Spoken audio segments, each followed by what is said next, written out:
রসালো আম দিয়ে পিঠা তৈরি করলাম। মজাদার পিঠা, খেতে ভারী মজা। হ্যালো বন্ধুরা, আসসালামু আলাইকুম। Welcome to my Faizan and blog. সবাইকে ওয়েলকাম মাই ব্লগিং ভিডিও।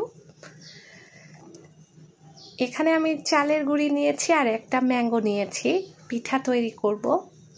তো স্বাদ মতো আমি চিনি অ্যাড করে দিলাম আর নর্মাল পানি দিয়ে এটা মেখে নেব।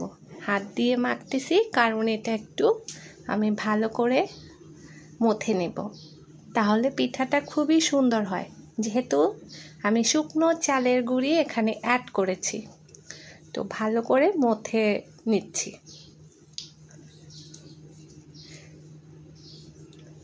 তারপরে আমি কিছুটা পানি এখানে অ্যাড করে দিব।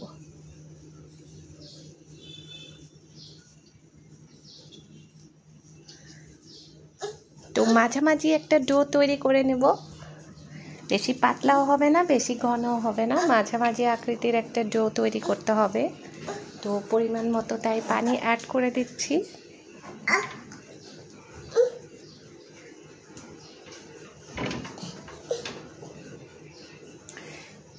তো দেখতে পাচ্ছেন এরকম একটা ডো। তো চামচ দিয়ে এখন আমি নেড়ে দিলাম আর আমের থেকে এই পিউরিটা বের করে নিলাম, আমের রস। তো এখন আমি ভালো করে চামচ দিয়ে এটা মিক্সিং করে নেব।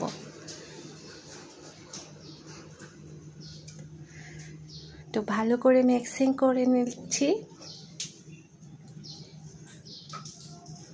মিক্সিং করা কমপ্লিট হয়ে গেছে। এখন আমি হাঁড়ির মধ্যে তেল দিয়ে দিয়েছি। এখন আমি একটা একটা করে দিয়ে ভেজে নেব। তো তেলটা মোটামুটি গরম হয়েছে, দিয়ে দিলাম। তো এখন আমি এটা ভেজে নেব। এইভাবে করে সবগুলো পিঠা ভেজে নিতে হবে। তো আমি একটি করে করেই ভাজবো। আর যদি 2-3টা দেই, একটার সাথে আরেকটা আটকে যায়, লেগে যায়, তাই আমি একটা একটা করে এভাবে ভেজে তুলে নেব তেল ছড়িয়ে। ভিডিওটি কেমন লাগলো অবশ্যই কমেন্টস করে জানাবেন, কে কোন জায়গা থেকে ভিডিওটা দেখছেন। ভিডিওটি ভালো লেগে থাকলে অবশ্যই চ্যানেলটি সাবস্ক্রাইব করে দিয়ে পাশে থাকা বেল আইকনটা অন করে দিবেন। অবশ্যই লাইক কমেন্ট করে শেয়ার করে দিবেন। আর ফেসবুক থেকে যারা ভিডিওটা দেখছেন তারা অবশ্যই লাইক, ফলো, কমেন্ট করে শেয়ার করে দিবেন।